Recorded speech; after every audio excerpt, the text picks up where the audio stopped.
My name is Saad and I'm part of the Alfaisal MedHub. Now, the Alfaisal MedHub is an initiative under the umbrella of the International Office of College of Medicine, in which we create a global online community of medical students. We cover a broad range of topics. Common around medical students all around the world. One of our primary goals is to help medical students in understanding the career opportunities available to them once they graduate and they know how it is. We facilitate this by conducting the career guidance series, in which we invite experienced members and experienced seniors to give us an insight in their experience and valuable insight. Now, today we're going to be conducting the CGS Canada, which is a first for us as well.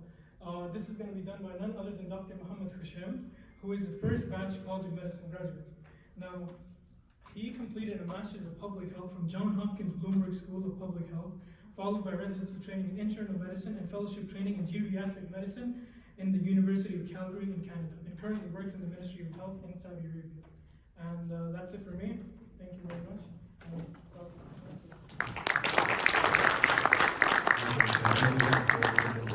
Thank you for having me. Thank you for saying that I'm experienced. I appreciate it. It's very good to be here and for welcoming me here. And before I start, I want to say a big thanks to the International Office and the MSA and the leadership we have here for even having me today to stand in front of you and talk to you. It's truly an honor. And so with that being said, today I was asked to talk to you about residency pearls and residency preparedness overall, with the experience that I got being the first year or among the first year graduates of Alfaisal University. So with that being said, my objectives for today is to talk about the timeline from going from Alfaisal University to my fellowship and back here, identify mentorship and residency tips, and this is mainly for the upper year students, so 4th and 5th year, but I promise you the 1st and 2nd years, you're going to be there quite soon. Discuss the hidden curriculum, so things that aren't really taught in medical school, and things that I've learned the hard way, or things that I was told of via experiences. And exam tips as well, which I'm sure you're all keen about. Briefing on the residency system in Canada. I know you had a career guidance series recently about the US system. And this is going to be just a brief part or flavor of my presentation. It's not going to be the main part, but I'm going to go through it briefly. And I was asked to talk about my specialty, it being quite rare in Saudi. There's only 9 geriatricians in all of the kingdom. And I'm, I think, the 10th, I believe. And we'll have a Q&A session about an hour and a half into my talk.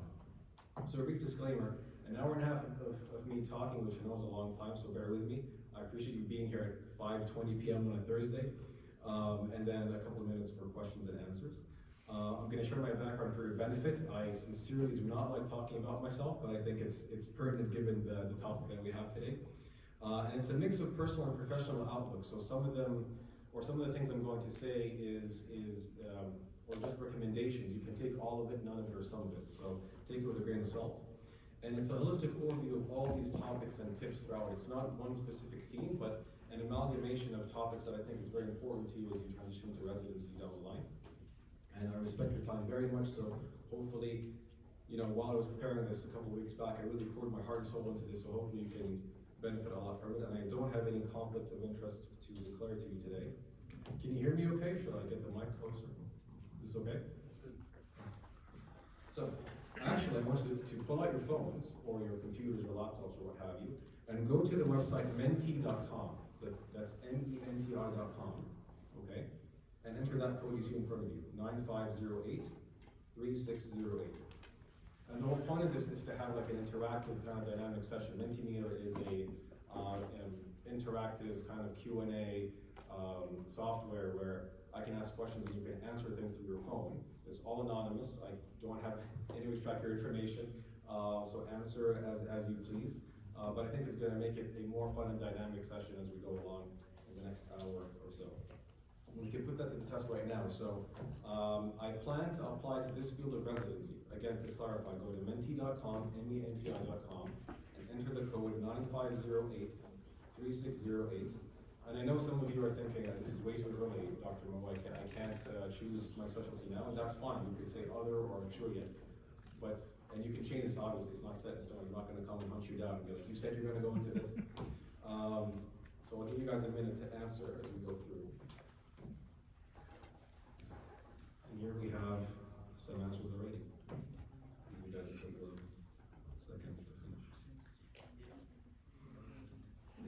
unsure is fine, so third over there. I'm interested to see those who said other at the end of the presentation to share their thoughts as to what exactly do you want to go into. And internal medicine, good, come to the dark side, that's where I'm at, that's good, I like that. Oh, interesting. So 22% said internal medicine, 22 said surgical subspecialty, and 19% is unsure, which is perfectly fair. You can certainly change as you go along. I didn't know I was going to go into geriatric medicine, that subspecialty, until I was in R2. So perfectly fine to change at any time, especially in the marathon that is our specialty medicine. But this is just interesting to see your insight into what our audience wants to go into. Okay, good. So my journey and timeline, and I promise you we'll go through this just briefly. So again, my background is I was one of the first graduates of Alfaisal University College of Medicine in 2014, so quite a while back. As the introduction said, I got a Master's of Public Health from Johns Hopkins. I'm a consultant in internal medicine and geriatric medicine right now, working for the Ministry of Health. I took my board of internal medicine both from the US and Canada, and my GER medicine boards both from the US and Canada, but my training was mainly in Canada, so we're going to talk about that briefly as we go along. I was a part of a big mentorship program at the University of Calgary, so hopefully I can convey some of my experience with that to you today. I'm a member of the Saudi Geriatric Society, the Saudi Alzheimer's Society, and also a member of the Ministry of Health's home care program. And we're refining the home care services that the Ministry of Health provides to older adults with complex issues with frailty and whatnot. And lastly, I founded this website called ABISagenda.com, which is a public health education website. It took me 3 years to create, actually. That's directed towards older adults and their families in layman terminology, so in a very easy readable format. In fact, the level of readability is grade 9 or easier. And so just to give you a brief outlook here of my journey or adventure. So Alfaisal University in 2013-2014, and then Johns Hopkins 2014 to 2016, doing a Master's of Public Health. It was actually a condensed program, an accelerated program, if you will, of 2 years condensed into one, so you can imagine how difficult that was. The other year I was there, I did, of all things, plastic surgery, basic science research, and nerve regeneration and allotransplantation in rats and swine. That was a very interesting time in my life. And it wasn't for me, so I changed gears completely to internal medicine. And I went to the University of Alberta from 2016 to 2019. And then afterwards, the University of Calgary for 2 years. And 3 months after that, I'm standing in front of you right now, back here. And so that's my circle or journey throughout. And I know it sounds easy when you say it in front of you. Certainly, I didn't know that this was my journey throughout, but hopefully for you, you can connect the dots looking backwards and have your own journey of things. You can only know the phases, or you can only focus on the phase you're in right now. And certainly, I feel your anxiety as you go through these phases throughout and not knowing what's coming next. But that's the nature of medicine in the long process of your medical career as you're just starting. As I'm just starting as well, you're certainly just beginning your journey overall. But to humble myself, I put a slide here about bumps along the way and challenges I had, because success is certainly not a straight line. And so the challenges I had, and this is only a handful, by the way, but so intermittent doubt and uncertainty between phases, so not knowing what to do or where to go after medical school, after my master's, for my residency, and then for my fellowship, and then back here as a consultant, where am I going to work? So each phase, there was uncertainty and doubt throughout, which was in and of itself a challenge. Culture shock. So going from here to Canada, as you can imagine, that can be quite a different lifestyle completely. And there was a big gap between my training, or our training essentially overall, versus those who graduated from the Canadian system. Not because our system is less or anything, but just a different style overall of educating our medical students. That gap is closes with time, around 6 to 8 months, but certainly quite a different competence level relative to my colleagues over there. So when I first started as an R1, I was more of a med student relative to my level of being an R1. Again, that gap closes, but certainly a challenge. Adapting to new systems in a new hospital, a new city. I actually had ideations of quitting or changing careers as an R1. I'm very happy I didn't. And I'm almost certain that the majority of you at some point in time, maybe in the future, maybe already, you thought about quitting or thought about changing careers, and that's normal. I encourage you not to do that. It's a challenging field, but a very rewarding one down the line. distant support system and outside of my comfort zone. I left my room, my family, and everyone. And of all things, I'll talk about this briefly, is I had, at least my cohort or my year was an experimental year with a new evaluation system through our residency called CBD. Have you guys heard about this? Competency Based Design? Raise of hands quickly if anyone, is anyone, one, two? Okay, good, so it's in my presentation, we'll talk about that. I'd be very surprised if you did not encounter this by the time you graduate and become a resident. In North America at the very least, and we're gonna adapt that here as well down the line. For the first, second years, don't worry about it. For the fifth and sixth years, it's coming up, and certainly you will definitely have this evaluation method down the line. I'll talk about that briefly. Political changes, so as an R3, and I'm not here to talk about politics at all, I promise you, but I'm sure the majority of you have heard about the Canadian-Saudi political issue that occurred when I was an R3, so about 3 years back or 4 years back, and it was this close to coming back to Saudi and you know, not finishing my residency program there. Thankfully, things resolved and we could continue, but certainly a roller coaster of emotions. The pandemic, that should be number 1, I don't know why it's number 9. And then reverse culture shock. I'm back here again, and Saudi has changed for the better, obviously, but certainly changed nonetheless, and the hospitals have changed, and now I have to readjust to the system back here again. So just a flavor of the challenges that I went through, and I'm not saying, you know, it's just tough for me, it's tough for you as well, and it's okay to acknowledge those bumps along the way. You know, given the introduction, things sound like it was, you know, smooth sailing for me, and I got lucky. That's not the case at all. And certainly you will have your own bumps along your journey and your medical career. My first batch experience, when I was a student here, things were not the same at all. So we were only a cohort of 33, 34 students, and your cohort now is, I don't know, in the millions. How much are you again? 1 million. 1 million students and going strong. So no, mashallah, you guys have grown and proliferated significantly, and in 10 years' time, mashallah, Alfaisal has truly gained a lot of traction and has had an exponential growth, really. And it's a short amount of time, that 1 decade from 2010 to 2021 is nothing compared to the successes that you have all achieved, and Alfaisal has achieved through your leadership. So when I was here, we didn't have the fancy labs or the fancy resources and computers or Baskin-Robbins usually. So mashallah, you guys have, you know, a lot of resources to utilize and great leadership as well. And the MSA, that's grown significantly. So the MSA now has subcommittees with students behind them, and the reason I'm here today is because of the facilitation of the leadership of your students within you to even invite me here to begin with. So well done. The Med Times, this is near and dear to my heart. I'm actually the founder of Med Times, and I named it Med Times in 2010. And I came here, you know, 2 months ago or so, walking in and, you know, to say hi to Dr. Khalid al-Qattan, and I walk in, and to my surprise, it still exists, and it's in fantastic condition. In fact, it's better than it ever was. And it's not thanks to me, it's thanks to the directors that came after me who built it and designed it and made it what it is today. So thank you to everyone for carrying this forward. Keep voicing yourself as we go along. So another question, so pull out your phones again, same thing, menti.com, menti.com, and put in that code 95083608. And the question is, my most concerning prospect to overcome is what? And it's a ranking question, so you can choose 1, 2, 3, 4, 5. Which one of these is the most concerning to you in terms of ranking from 1 to 5? You don't have to choose all 5, but press submit when you're done, please. Oh, hold on, can you even access the question? No. Okay, sorry, give me 1 second.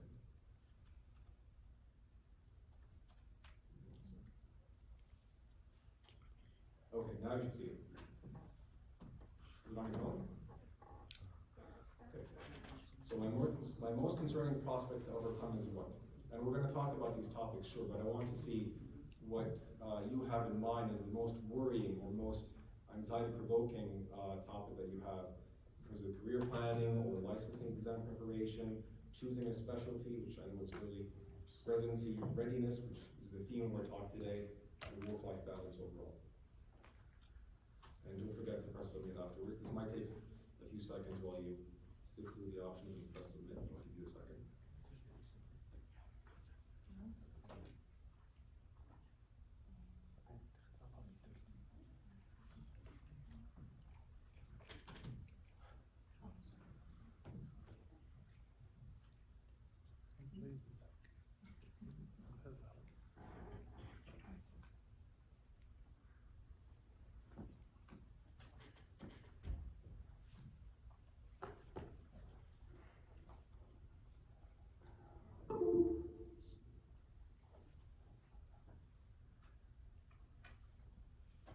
guys press submit? Yes. Technical difficulties already. There you go, okay. So first, licensing exam preparation, okay. I'll talk about exam tips as we go along. I think you guys had a talk from the career guidance series about MCQ tips, I believe, or something. I can't recall the exact topic, but I'll certainly go through exam tips as we go. Residency readiness. I have a ton of tips for that today, and I'll spend more time on that since it's the second rank today. Career planning, good. Work-life balance, and choosing a specialty. I agree with this outlook and ranking system. If I was sitting where you're sitting right now, I think that's a very reasonable rank of your concerns moving forward. So good, I'm glad we're all on the same page. Okay, so residency pearls or residency readiness, I think, was the key, or the second thing you guys chose in terms of the ranking. And I have 10 growth tips for you. And these tips I mentioned to you are things that I've learned, again, through either hardships or myself, or choosing the wrong way, or through my experiences, or learning from my own mentors, and it's an amalgamation of all that together. And I put them into points so we don't lose track of what we're talking about. So number one, and this is a common, I think, trap that students fall into, is do not join activities, projects, or research just to bulk up your CV. And it's a common thing I see being done, and certainly I fell into this trap of just wanting to bulk up my CV to make it bigger and bigger and it'll look even better. But if you're not passionate about what you're choosing or what you're doing in terms of projects, two things are going to happen. Number one, you're going to be miserable. And the project is not going to go the way you want it to. It's going to be delayed, it's not going to come to fruition, it's not going to be published, for example. So, and I'm not saying do not do these activities. What I'm saying is make sure you choose these scholarly activities that you're passionate about, that you think you will truly invest your time and efforts in. Number two, everyone learns differently. Identify and refine your own style of learning. When I was here, I would have a panic attack when people were taking notes and I wasn't. That's fine. Some people are auditory, some people are visual, some people write notes. It's fine to pick your style of learning and stick with that.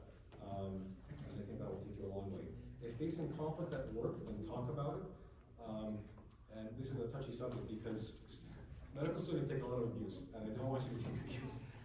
There's something called shame-based learning where I guess the older generations have to shame you to teach you, especially during rounds, which is not the way to go.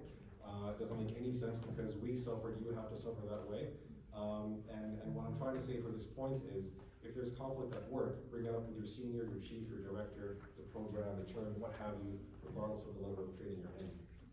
You should always be working in a non-toxic environment, is what I'm trying to say. A student is part of the team and not an observer. I like this point significantly because unfortunately, a lot of times, even in our training programs here, when we have medical students come over, in any hospital, even in North America sometimes, the student is seen as an observer, as someone who's there on tour, as someone who's fly on the wall, don't touch anything, don't see anything, don't take up patients, don't present, and they go. That's not a good way to learn, and I promise you nothing magical is going to happen when a new year hits and you're now an intern or an R1. You should be proactive and take up patients, even if it's one or two, and practice making the patient your own. And if the team you're with kind of pushes you to the sideline, speak to the residents that are right above you and ask them, can I take a patient? Can I present this case? Obviously with supervision, appropriately. I'm not saying, intubate someone as a fifth-year student, but be involved. Graduate from being a reporter, have any impression on plan, even if it's wrong. So a lot of times, I've had learners and students, when they present to me cases when I was a senior and fellow, where they would present to me a case with a beautiful history, beautiful physical exam, fantastic investigations, they know the story very well, they know their shoe size when they were 9 years old, and then the impression on plan comes, and they fold their arms, and they don't say another word. That's not the point. You're not just a reporter. You want to evolve from that, and now present your impression on plan, even if it's wrong. You have to get your brain working as to what's going on with the patient. And the sooner you begin with that practice of your impression as to what's going on and what you want to do, it's going to take you a long way. So don't start as an R1, start as a 5th, 6th year at the very least. Okay. Don't get lost in the busy work. Remember, you're practicing and training. I think it's, at least as an R1, I was very frustrated because I felt like I was just a scut monkey. I'm doing busy work. I'm doing admission orders. I'm doing discharge summaries. I'm doing medication reconciliations. I'm ordering potassium for someone, you know, you're doing a lot of paperwork, if you will, and that can be quite boring or, you know, depressing. But that changes with time as you become more and more senior. Believe me when I say that even through scut work, you can learn a lot. And you're doing both at the same time. You're training and practicing and doing service work. So it's a combination of those both.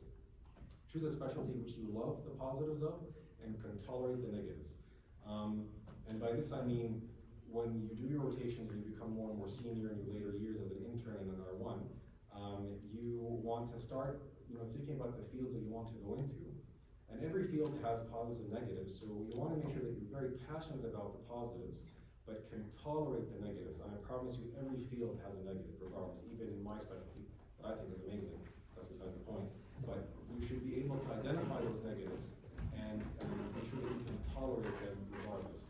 And that's the field you want to really go into. And how do you do that? You shadow, you observe, you network, you do electives, you hang out with healthcare professionals in the field that you're thinking of going to. You know what? If you go into it a year or two down the line, or 5 years down the line, very reasonable to switch. It's perfectly fine. In fact, I recommend you to not be miserable for 60 years in your entire medical career, which is a very, very long time, to say, you know what, I'm already in too deep, I'm not going to switch. Don't do that. Separate medicine skills and logistical skills that need to be learned.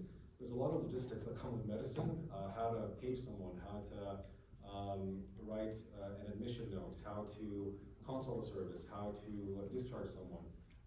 And every hospital has a different, let alone every city or every country. And that can be quite frustrating at the beginning. Identify those gaps you have for logistics that's different than medical skills, and try to learn those as well. I'm just pointing out that skill set exists as well. It can be very frustrating, especially as you transition from being a med student to an intern or an R1. Articulate plans with confidence. As you begin, and I was guilty of this, is I would be very timid at the beginning when I presented my cases when I was a 5th, 6th year or intern or R1 even. And unfortunately, we live in a culture where if you have a B+ plan, but you present it with 100% confidence, that's foreseen as better than having a A+ plan but presenting it in a less confident manner. Do you know what I'm saying? And so even if you are not confident about your plan, try to compose yourself in presenting it in that way. And it's okay if it's wrong, because you're very early in your career. And in fact, if I had a time machine, I could go back and tell myself to take it easy, take a deep breath, and present with confidence, irrespective of your case. When presenting, trim the fat. This is a common thing I see students doing, and certainly I was guilty of it. And it's okay to do this initially, where you don't know, at your stage at least at the beginning, for your earlier years, what is important and what's not when you present a case or you go over a case with your team or consultant. So you present everything from the beginning of time to what's happening now. And so it looks like a gigantic paragraph or text of issues, which can be a bit daunting. And as you become more and more senior, you want to trim the fat. And by that I mean, do not include the pertinent positives and negatives. And how do you know what's important for that particular case? Experience and time. And learning those cases and learning the systems that you're going through right now. But this comes with time, but I'm just identifying to you that as you become more and more senior, you want to remove the unimportant facts about your patient that you do not need to include as you present. Another question, so again with your phones, go to linky.com and the code above there. I describe and feel that going into residency is what? And this is a text-based question. Okay, do you see it? Is there any phones? Can someone give me a thumbs up there? Thank you. So I describe and feel that going into residency is what? So exciting, anxiety-provoking, makes me nervous. Oh, fantastic, that's good. Bold, exciting, that's fantastic. There's a term I heard when I went to my fellowship. You're not nervous, you're nerve-sighted, which is nerves excited. It's a way to trick yourself, maybe, I don't know. But overall, it's exciting. So we have terms here that show us unknown, that's fair. Daunting, well, that's why we're here today. Nervous, nerve-sighted. Where'd you hear that from? I think you mean daunting there. Uncertain, no. Just no for making that open to. It's part of a bigger journey. Repeating medicine, exciting and daunting. I like that. Feels impossible. It's not, because I made it, and certainly you can. Is is persistence. That's interesting. Difficult, growth, intimidating, apprehensive. Those are good adjectives. Scary. Well, and you know, that's why we're here today, is to kind of remedy these feelings of doubt and uncertainty and fear, and it's a long journey throughout, and that's why we're talking about these tips today, and I promise you, if I can make it, certainly you can. Makes you nauseated. Okay, I think it's time to move on to the next slide to take care of that person's nausea. Let's see over here. Okay. All right. So 10 hidden curriculum tips. So again, these are things that I've learned throughout my career that no one really tells you, and they're not in books. And I've learned the hard way or through my mentors, and not on me. I'm discovering these, right? So I've learned because it's on the shoulders of giants. I love this quote from my director when I was doing internal medicine. First you get good, then you get fast. Quality over quantity. So when you first begin as a resident, I think you're going to be very frustrated and think that I'm not efficient, I'm very slow, I'm taking 2 hours to dictate this case, I'm taking forever. That's fine, that's expected. You're just beginning your whole journey, so you have to get good first, and then you start getting faster and more efficient down the line. Never sacrifice quality for quantity, and I've carried this through, unfortunately, until I was a senior in medicine, covering calls at 2 a.m. and like, I have 10 patients, I have to go and finish, but you're gonna end up missing things. You're not gonna be a safe doctor. No one's gonna question you. Why didn't you see the 12th out of the 13 patients that you had on call for the 12-hour shift that you had? But they will say, why did you miss the pulmonary embolism for that third patient that you clearly saw and assessed 6 hours ago? You know what I mean? So quality over quantity, and sometimes I remind myself about this to this day. And as you become more and more senior, you're gonna find that sweet spot of efficiency with maintaining quality and taking care of your patients. Use hospital resources. A very underutilized thing that I see constantly with everyone, even consultants, is they don't use allied health. They don't use the resources they have in the hospital. Call your pharmacist for help about a specific concoction you want to give to the patient that's not up to date. Speak to the physiotherapist if you're worried about mobility. Speak to the occupational therapist for equipment. Speak to a case manager or social worker for complex social issues or financial concerns with the family. Don't be siloed into your own medical world. I promise you, a patient's health is far more than just the medical components that you're dealing with as a physician, and certainly you're going to be in a leadership position as a physician, but surrounding you are allied health members that are going to be key to treating your patients, and that's very true for geriatric medicine, but very true also for whatever field you plan to go into down the line. Learn how to talk to families, assign one representative, and set the agenda. I know this sounds weird, but this is a very common thing I see students falling into, which is you're assigned to talk to the family. Please call the family for this, update them for that. And I see you guys spend an hour on the phone and sweating, and your face is turning red, and the whole day is gone, and you're still talking to them.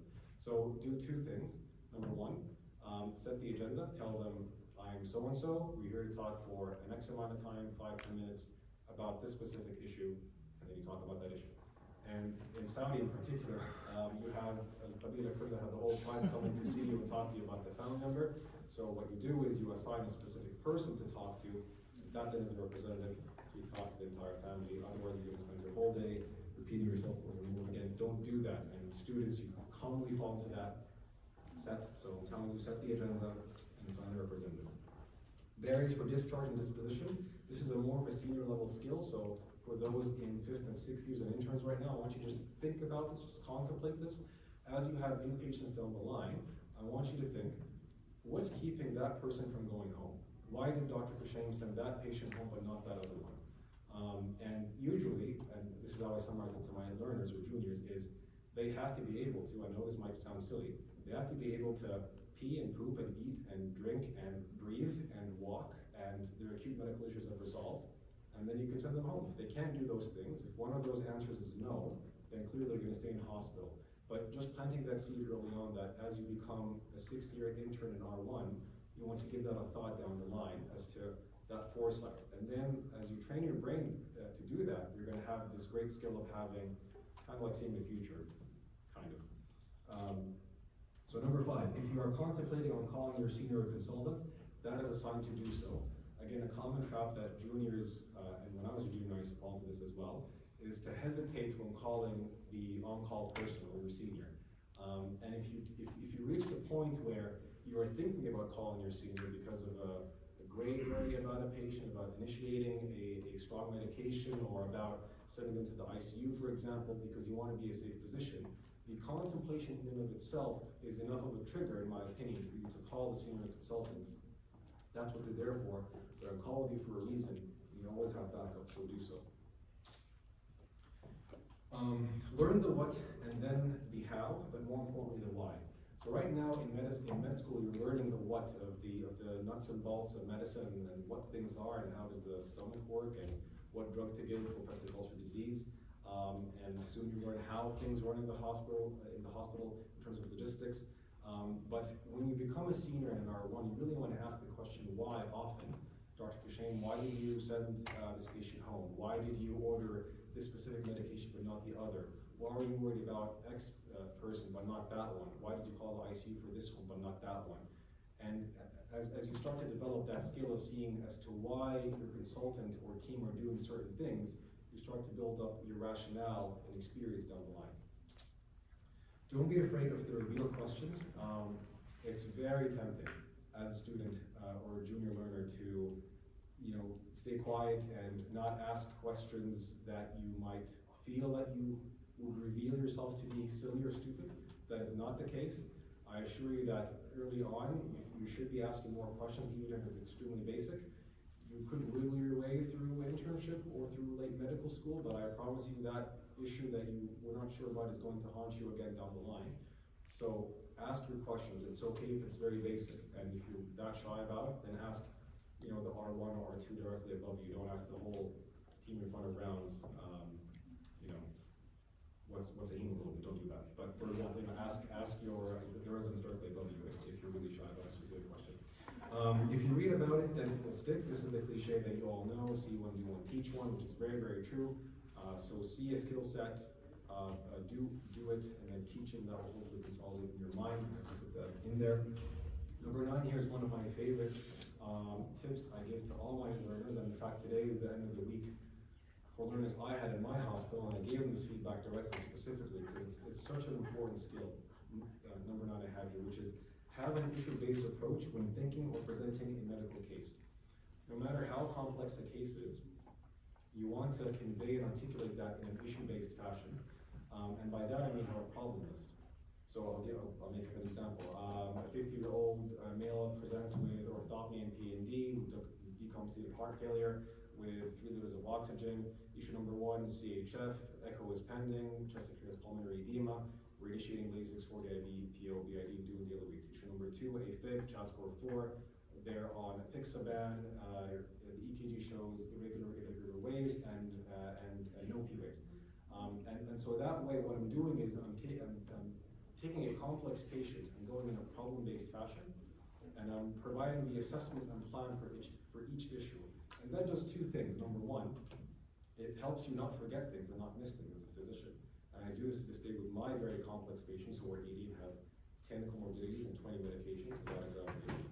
And the second thing is it conveys to the audience that, or to the consultant, to the team that you're with, that you're presenting things in an appropriate manner, and they can understand what you're saying. You can articulate yourself in a good fashion, and the listeners there will know that you've gone through all these issues, and it's very easy to follow instead of jumping around from topic to topic, which is a very common thing I see juniors do. Again, at your level, it's fine, but this is such an important skill to refine. Don't say I'm just a medical student. I see this so often. It's a new rotation, it's a new gathering of a team in a specific hospital, and you have everyone introduce themselves to the patient or to your colleagues, and I hear someone say, oh, I'm just a medical student. Don't say just. You are a medical student, you're part of the team, and that stands true regardless. So 5 anti-burnout tips for someone who said that they were nervous and nauseated. This is for you in particular. But number 1, keep your hobbies and interests alive. I've had some learners tell me I've sacrificed working out, I've sacrificed doing photography, I've sacrificed doing things that I love. Don't do that, because that's the one thing that's going to keep you sane down the line during residency, where you're going to have a very tight ratio of work-to-life balance. So keep doing the things that you love regardless. Make time for yourself and your loved ones. That goes a long way. communicate or vent with your peers, friends, or family, and some call it complaining. I don't see it as complaining, I see it as venting, and it's perfectly fine to do, especially in our high stressful environment of medicine and the long journey that you signed up for and you're going through. It's completely fine. Resiliency is important, but we're all human. Be kind and patient to yourself.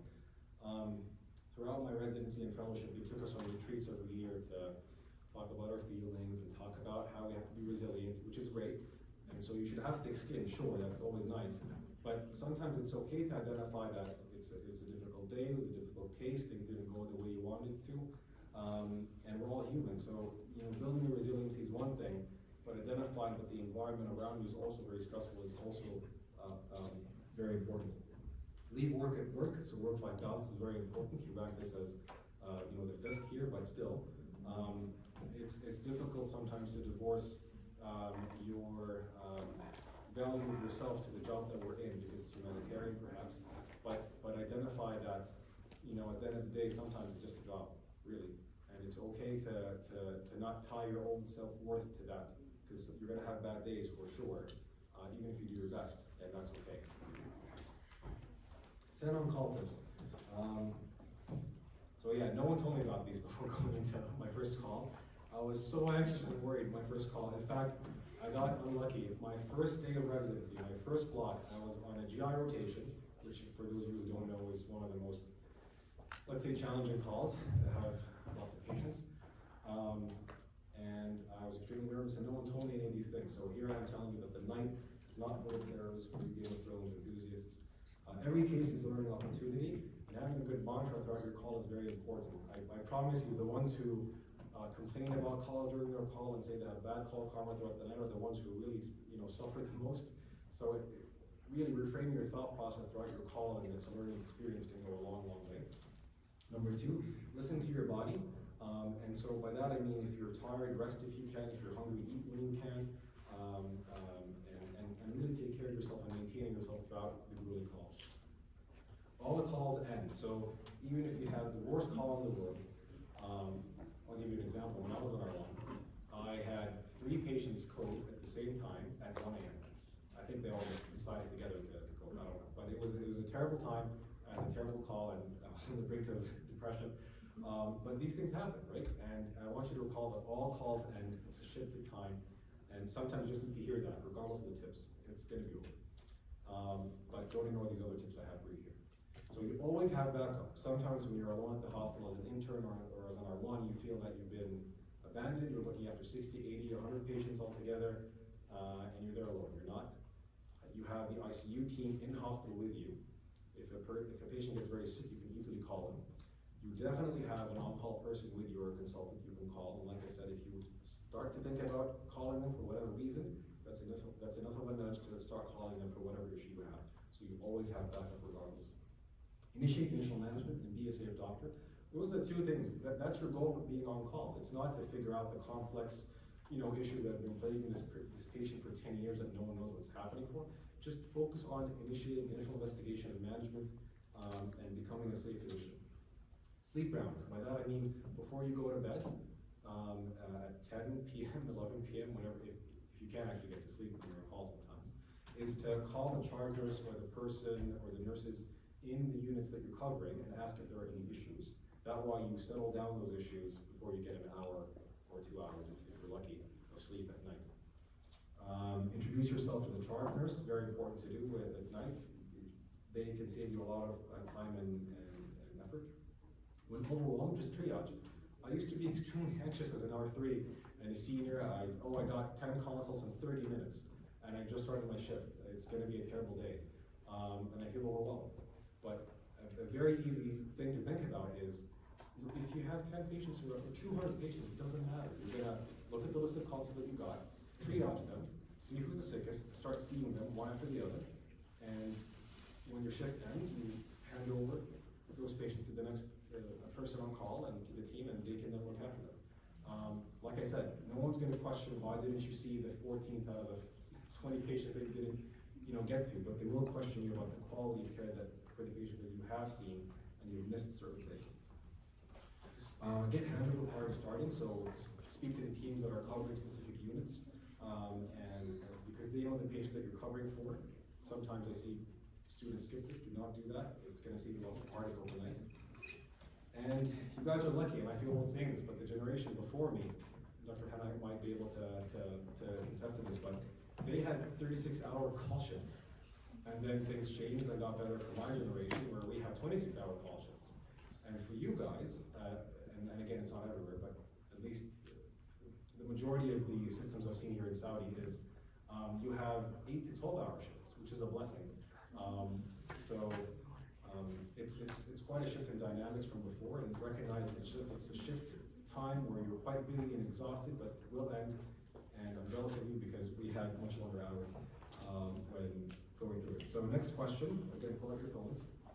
Arguably, or personally to you, what do you think is the worst thing you could do as a physician? And this is more of a philosophical question. There's no wrong answer here, and there's a lot you can do wrong as a physician. But I just wanted to get, sorry, probably not the question. Okay, now you have it. So, again, a text-based answer. What do you think is the worst thing you could do as a physician? There's many things, obviously. Harming the patient, lying, I'll let you come up with it. Kill someone, okay, hopefully not on purpose. Cause harm, do harm, I agree, absolutely. Making a mistake, not necessarily, you're gonna make a mistake as a physician. I made mistakes, obviously. You will make mistakes. The key thing is to avoid iatrogenesis, which is causing harm or disease causing harm via your medical treatments and issues. So being cognizant of that and being a safe physician is very important. Giving the wrong treatment, sure. Feel as if you're the cause of someone's death, yep, that's pretty heavy. Misdiagnose someone, make the wrong decision, be irresponsible, sell organs.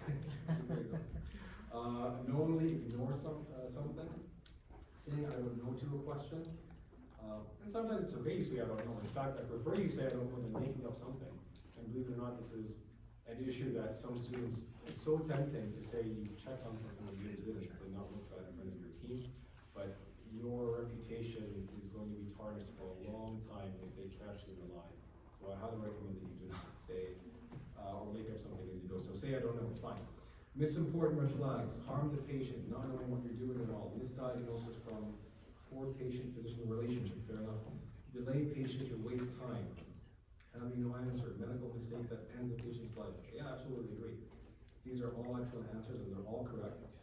In my opinion, and this kind of falls into the theme of what you guys were talking about, which is, in my opinion, it's just my opinion, I think one of the worst things you could do as a physician is to say that someone is not sick when they are. And it kind of falls into what you were talking already. Vice versa is not as bad, in my opinion. And so what I'm trying to say is being a safe physician is the key thing here, and brushing it off and being neglectful is the worst thing. 9 out of 10 times it's not the case. 9 out of 10 times medical errors do not happen because of neglect. Physicians actually care about their patients and worry about them, maybe even too much. But being a safe physician and trying to reduce harm, as you said, is a key thing in your careers. 10 elective tips. So I know there's a lot going on, and I'm sure you're all frustrated that a lot of your electives did not happen. Raise your hands if your elective got canceled because of the COVID. 1, 2, 3. Okay, not that many of you actually. That's a good thing. But I have elective tips for you. At least if it wasn't an issue for you during the pandemic, you will have electives down the line. 5th, 6th years interns, as R1s, even as fellows, doing electives in different places. And the sole purpose is to network and engage. And again, no one told me this going into my elective, so I want to share some of these things with you. I know the pandemic put in a lot of restrictions, given electives are for traveling, but we're all the whole world is in the same boat with this. And there's a lot of online things you could do. I know it sounds silly. At the very least, arrange for an e-meeting with directors from other programs internationally. You can do that. The program I was in Edmonton and Calgary did this, and certainly others did that I know of, where they would meet candidates or students or prospective applicants online for a 10-15 minute meeting to get to know them, because they're not getting anyone to cover their elective. So it's very important to at least put a face to your name. Aim to do an elective where you will apply to. Because again, I think this is one of the key cornerstone ways to boost your chances of getting in, is to do an elective in the place where you wish to apply to. Meet as many consultants, especially the director. This is a no-brainer for you. When you do visit the site that you're in, is meet the director there, make time to meet them, even set up a meeting with the secretary. I think it's very important for you to talk to them and learn about the program there. That goes a long way. Be proactive, involved, and take initiative. So once you're there, you don't want to stick to the sidelines. You probably paid a good amount of money to travel there, to stay there, to do an elective there, and it's very important for you to be involved and proactive during those sessions. And it's very important to participate in their educational sessions if they have morning rounds or if they have academic half days or whatnot. Don't just join, there to be an audience member, but even take up something to present to them, even if it's easy straightforward case. Do that. It goes a long way with them saying that person was here, they were very engaged with us in the program, and you come to apply later on. Talk to residents there and ask questions. In fact, the number one question I'd ask when I'm visiting for interviews or for my elective, I only have one question for the residents, and that is, are you happy? Are you content? Are you happy with the program? Are you content with the training you're getting here? Are you content with the city that you're in? And that goes a long way. If I see them dance around that question, I revisit the idea of going there. But to get a different engaging answer that promotes more reason for you to go there. Especially if the program is hiding the residents from you, that's a red flag. You want to see them parade the residents in front of you and have them be engaged with those visiting them. Enjoy the city you're in, and traveling has a new flavor these days with the pandemic. Ask for a strong recommendation letter, and word it like that. If you're with or doing an elective, you want to ask, when you ask for a letter, ask them, can I get a strong recommendation letter? Because they might write you one, it might not be as the amazing one as you thought it would be. And a lot of these letters are actually waived, as you know. They go directly to the program you're applying to without you being able to see them. So that's how I would word it, ask for a strong, can you write me a strong recommendation letter? Be yourself and not on alert while there. And I was guilty of this as well, but while doing your elective, you're always going to feel on edge, on alert. You have to perform, you have to be on guard and be funny and be charismatic and answer the questions correctly. Just be yourself. Just take a deep breath and be yourself and participate in their activities. I'm sure being keen and a team player is going to take you a long way. There's no need to be on edge during your elective. And a common question I used to be asked is, how long should I spend doing my electives? And usually I'd say 2 to 4 weeks is more than enough. If it's somewhere you want to really apply to, then I'd say aim more for 4 weeks and apply there. I think that's enough of a time for them to get to know you, especially since blocks, are rotated into 2 or 4 week blocks anyway. So I think that's a good amount of time to spend in that particular program, and a week or 2 at the very least is the least amount of time you should spend with someone for asking for a letter. Don't ask them for a letter today. I met you for 10 minutes. Moving on to interview tips. Are we doing okay for time? Yeah, I think we're okay. Okay. So 10 interview tips. So very soon you're going to deal with this. So for the junior learners, I promise you this is going to happen sooner than you think. For the seniors, it's on the brink. For interns, you're actually there to learn about how to perform during interviews, and it's kind of an OSCE station if you think about it, of both style and substance. So learn about the styles of interviews, and typically during residency, there are I think 6 or 7 different types of interview types, but the most common type of interview that residency programs have is the panel interview, which is the most daunting, where you have 6 or 7 people stand in front of you, sitting in front of you across a desk, and you're sitting there. So kind of intimidating, but that's fine. The second most common style that I've seen, at least, is the OSCE based interview session, where you go into a room, there's 2 physicians for 20 minutes, and then the next room for 20 minutes with 2 physicians, and then another room with 2 physicians for 20 minutes. I know it sounds bizarre, but a lot of programs do that because they go through a ranking system of actually numbering and giving you a rank or score for the answers that you give. So it's kind of like an OSCE. So recognize the different types and styles of interviews and be prepared for it. It's just like any other OSCE would be. Body language is more important than verbal language. That stands very true. I was actually on both sides of the table. I was obviously interviewed many times, but also I interviewed, and I was part of the interview committee during my residency and fellowship program for those coming in afterwards. And I promise you, those around me who were ranking the applicants focused more about their demeanor, their posture, their eye contact, their hand gestures, more than what the content of what they were saying. That's also important, don't get me wrong, but body language goes a long way. Must answer, you have to answer why you chose that field and why them. That goes for any job you're applying to, really. You have to have a good solid answer as to why you're applying to the program, why you're going into medicine, and why their program, really. And so, think about that before you even start going to the interview program. Read their website and learn about their program. I think that's very important as well, where you want to showcase that you've done your homework. You want to showcase that you're actually keen about their program and you've read their website, and so while you speak to them, you know what they have to offer you. And that can set you aside from other applicants who have no idea what their program has to offer. The interview transcends the actual interview. I know this sounds a bit meta, but what this means is, let's say the interview time is from 9 a.m. to 10:30 a.m. Some programs have a breakfast at 8 a.m. You might meet the secretary or your coordinator beforehand. Afterwards, you might go for a tour around the hospital. That's a common theme that different programs do for interview sessions. The interview process, or you being interviewed, is not the 9 to 10:30. It's the whole thing. They're still getting to know you before and afterwards. So you showcasing your character to the coordinator and to the secretary or to the seniors who are there, or the chiefs who are giving you a tour, goes a long way as well. So it's not just the interview time where you're being interviewed, okay? Talk to the residents and ask them questions. Like I said, I had one question, if they were happy or not. The three most important traits that I've circled back to over and over again in terms of applicants, three things is, are you going to be teachable? Are you going to be a team player? And were you invested in that field? And by that I mean, if all your electives were in orthopedics and you're in a program being interviewed for family medicine, that looks a bit bizarre. Where are you applying to us, as a blanket or as a safety program? And that may not showcase that you've been investing in that particular specialty down the line. And that's fine. You're looking out for yourself. You're looking out for number one. And sometimes you don't know that you want to apply for more than one field. And that's fine. But at least do a mix of electives if you're unsure.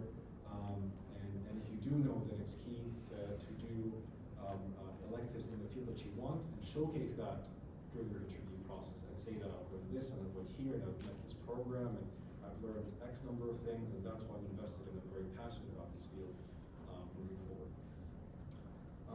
Believe it or not, during interviews they could ask you ethical and medical questions.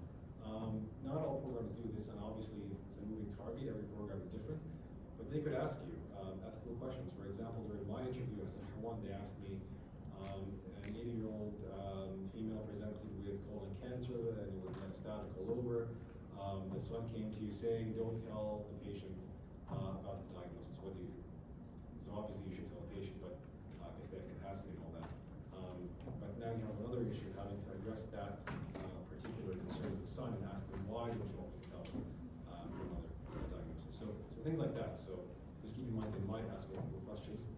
And I don't like this, but sometimes they can ask medical questions. And in my opinion, they should, because you've already, by that time, you would have already taken a gazillion exams. It doesn't matter if you prove to them that you can do one or answer one certain medical question. But really, what they care about isn't, your particular answer, if it's right or not. What they care about is how you articulate yourself and how you present yourself to them in your thought process as you answer those questions. When I was in R1, they asked me, I think it was something about pulmonary embolism, what you would do for diagnosis and what you do for treatment. Again, they don't care that you got the diagnosis as much as they care about how you present your thought process. Expect to convey examples and stories, so they might ask you during interviews, give me an example of a time you had a conflict at work. Give me a time where you had a difficult case. Give me a time where you dealt with a leadership issue. Give me a time where you taught something to your learners, for example. Things like that. And like I said earlier at the beginning, and again, every program is very different. They rank your answers maybe from 1 to 10, for example, and they group that all together, add them up, and then they rank the applicants given those numbers, and then they meet together to discuss who should stay as number 1, 2, 3, 4, 5, for example. Every program is different. This is not set in stone, but this is a common method I've seen of the interview process throughout residency programs. Okay, another question. Hopefully you guys are enjoying these questions. I'm not torturing you, but I think it's quite interactive and nice to have. And so the next question we have here.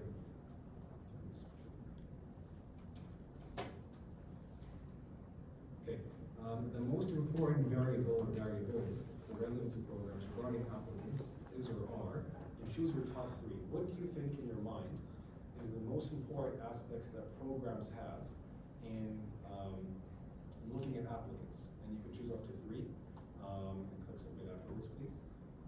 And again, these are all important things. These are all building blocks for you to have, and the harder you achieve in them, the better chance you have down the line, obviously. But I just want to see what you think is the most important thing for residency programs as the audience.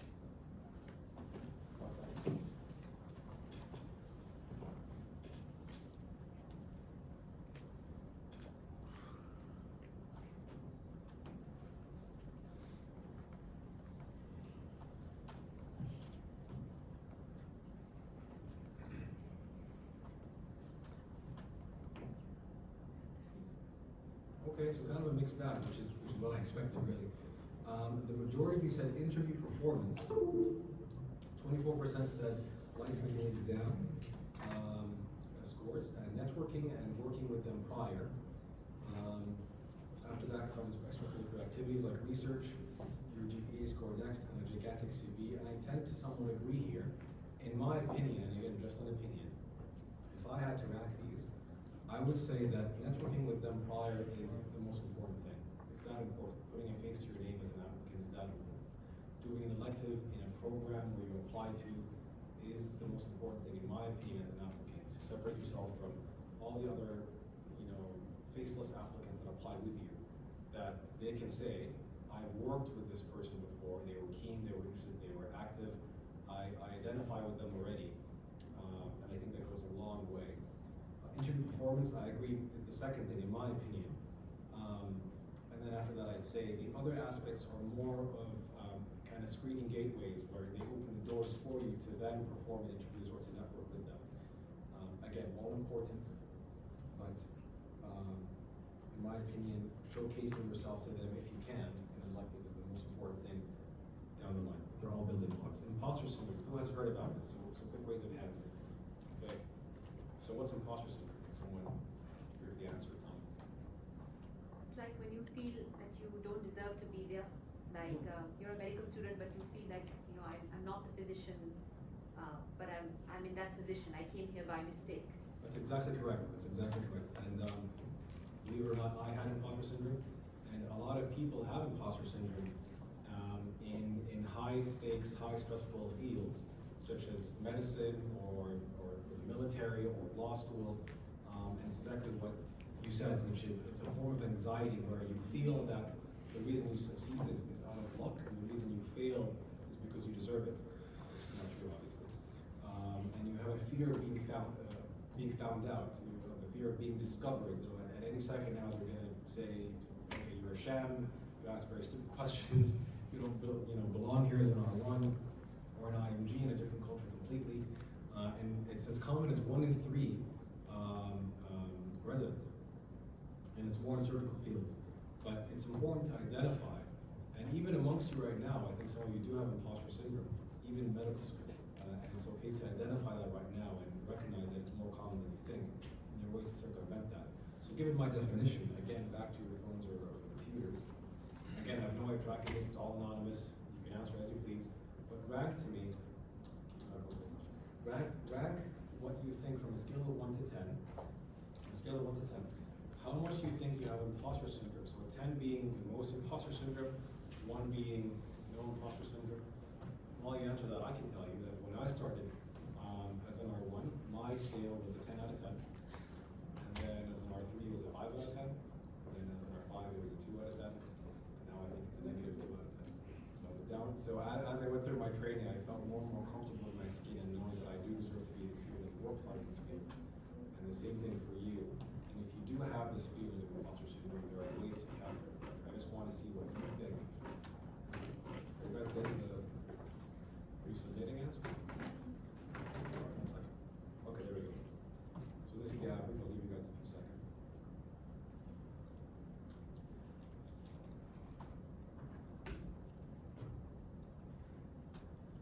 Okay, so an average of 6. That's relatively high if you agree with me overall as a med student, and that might stay the same, that might change down the line. But it's okay that you have that feeling. I'm glad we identified it. I'm glad, thank you for answering that truthfully, because now we can move on. Now we can move on to ways to counter it. So 10 ways to counter imposter syndrome, and I've gathered some information from the scholar called Valerie Young. She wrote the book on imposter syndrome, really. So ways to counter it, and we'll just go through this briefly, is acknowledge it and talk to peers and your mentors. As you did today, you acknowledge that you have imposter syndrome. Separate feelings from fact and be objective. Were you really a fraud, or did you just make a mistake? You were not stupid. You may have done something stupid, which I know sounds silly, but you yourself are not stupid. So be objective and really look at the facts and separate that from your emotions and feelings as to what really happened. Recognize when you should feel fraudulent. If you took an exam and you didn't prepare for it and you failed, it's because you didn't prepare. It's not because you're incompetent. So prepare for it and identify that. And identify gaps in your knowledge and skill sets, and ways you can improve your weaknesses. And that comes in handy when you get your negative or constructive criticism and your feedback forms throughout your training, because you're going to be evaluated a lot. So take that and really work hard on it. The constant good feedback I received was Dr. Khusheim always focuses on the criticisms he would receive, and by the next rotation adapts and applies them. So if you do that, I think you're going to be super. Develop a healthy response to failure. Write the steps towards countering it, and I do mean actually write 1, 2, 3, 4, 5 ways you can improve upon the weaknesses you identified. Celebrate and epitomize successes. This sounds weird, but I actually have a folder called feedback on my computer, and I have all the feedback I've had since day 1 of R1 till end of my fellowship, and I put all the feedback there. And whenever I have a bad day, I look at my feedback, objectively, factually, and I can see with my own eyes. 9 out of 10 times I'm receiving fantastic feedback. And you guys, going to medicine, the majority of our time, your personalities and perfectionists. If you get 9 out of 10 things right and the 1 out of 10 things wrong, you're going to be like, I'm incompetent. You're not. So epitomize your successes and focus on that too. Negative feedback is important as long as it's constructive. So look at the feedback you're getting from the evaluations and focus on applying them. Identify your support systems and mentors. And recall that the program is lucky to have you. It's not a one-way street where you're the lucky one for being in the program or residency. They're also lucky for having you because you bring with you specific skill sets, your own background, your own culture, and your own scholarly activities that you will also apply in their program, doing research for them, or doing activities for them, or making a website for them that now their name is on, even though I did all the work. But don't tell them I said that. So next page here, I have something called the Dunning-Kruger effect curve. Has anyone heard of this before? Quick raise of hands. One person? One person, okay, good. So before I start, none of you are not stupid. I just want to clarify. Just to orient you here, so the y-axis is your confidence, and the x-axis is your competence. And starting at the beginning as an intern or a 6th year or an R1, we're going to feel that you have very low confidence and competence. In fact, I disagree with here. You're not up there. Likely the majority of you are all the way down there in terms of your competence as an R1. I'm not saying you're competent, but as an R1, your competence level as an R1 is quite low. But so likely is your confidence as well. It's very rare to have someone go into R1 with peak confidence and low confidence. They do exist, they're rare, they have a bad time. You don't want to be that person. It's arrogant, it's conceited, and people will pick up on it. Your program will know it, your colleagues will know it. You're going to have a very difficult time during residency, or any job you have really. But as you go along and time passes along, you will gain more competence as you go, and have enlightenment, and down the line you're going to be somewhat of a guru, if you will, where you're very confident and competent throughout your training. And it's important to identify this going into your training program, otherwise there's no point to go into your training program. When I first started my fellowship as an R4, I was very mad at myself because I didn't do something correctly. That's very complex in geriatric medicine. Doing a full, it's called the comprehensive geriatric assessment. It's a 1 hour and a half, 2 hour assessment of an older person with very complex issues, doing cognitive testing and talking to family. And it took longer than I wanted to, and I was mad at myself for not finishing on time. And my director said to me, if you knew how to do this already, you wouldn't need to be a fellow. And so keep that in mind as you go through training. You're not expected to know everything day 1 of R1, or even the 6 months in. You're learning throughout the whole training program altogether. I put this in here because I saw on the Alfaisal MedHub that you guys have a mentorship program, which seems to be phenomenal and great. I'm actually jealous we didn't have that when I was a first year here. And I just wanted to convey that coming from the mentorship program from the University of Calgary, a very important thing to convey to you is that mentoring is not counseling or giving advice. It's not for me as your mentor to transform you into a clone of me. It's to support you in every way possible so that you arrive at your own conclusions for actions you should take. It's for you to reframe your own thought process and see what you want in life in your career and go ahead with that, not to have a clone of the mentor. Okay, so it's very important to recognize. So for the mentee, very briefly, set the time, frequency, and duration of meetings, again, by talking to your mentor, but you're part of that agenda. Set the agenda of mentoring discussions, so you should also set the topics that you want to talk about that mean the most to you. Vocalize and articulate your thoughts as you build rapport with your mentor down the line. Ask why you want to achieve something, not that you need to achieve something, but ask yourself why you want to do this particular research or why you want to go to this field in particular. Do some soul searching as to why you want to do that down the line. And have a stepwise approach with realistic timelines. Sometimes you can be very strict on yourself. Be realistic with what you want to achieve, especially with research, because it never goes according to plan. So rank number one in terms of what was most concerning to you is international exam hurdles, and this can be a whole topic in and of itself. I promise you, hopefully in the future we can talk about this in more detail, and there are so many exams that we've had, or I've had at least as well, and certainly you will. And I'm talking about a lot. These are the ones that I took.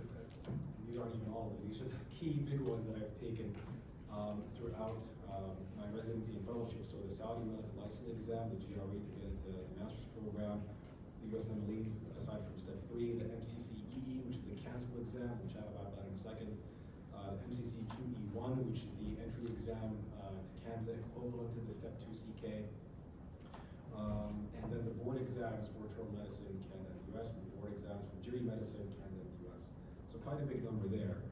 And certainly you're still at the beginning of your career, you're gonna have so many exams down the line, but I've put together a list of 10 exam taking tips to help you hopefully overcome your exams altogether. So number one, create a timeline with deadlines. You guys are very good at this already.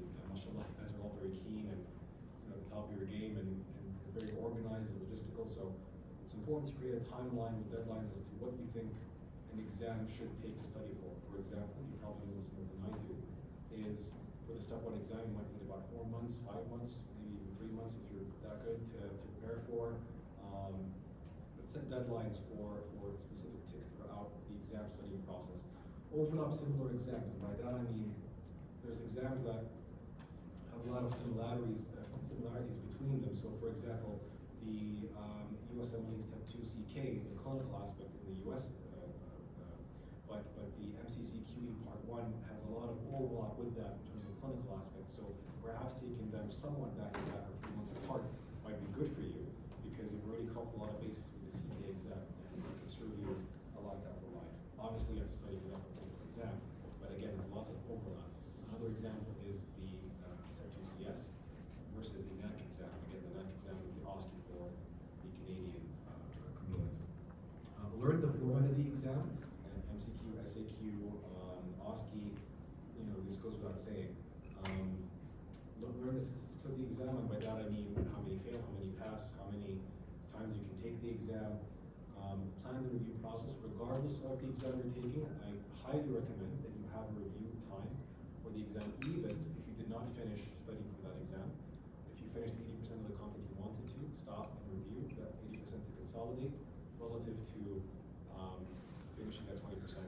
It's an ocean of information. Consolidating that information for the exam is more important, in my opinion, than group studying. And I put a sad face there because some of you dread group studying, and I do as well sometimes. But in the board exams, at the very least, and sometimes with all these difficult exams, you do want to have a group to study with, and not necessarily to go through each question one by one, not necessarily to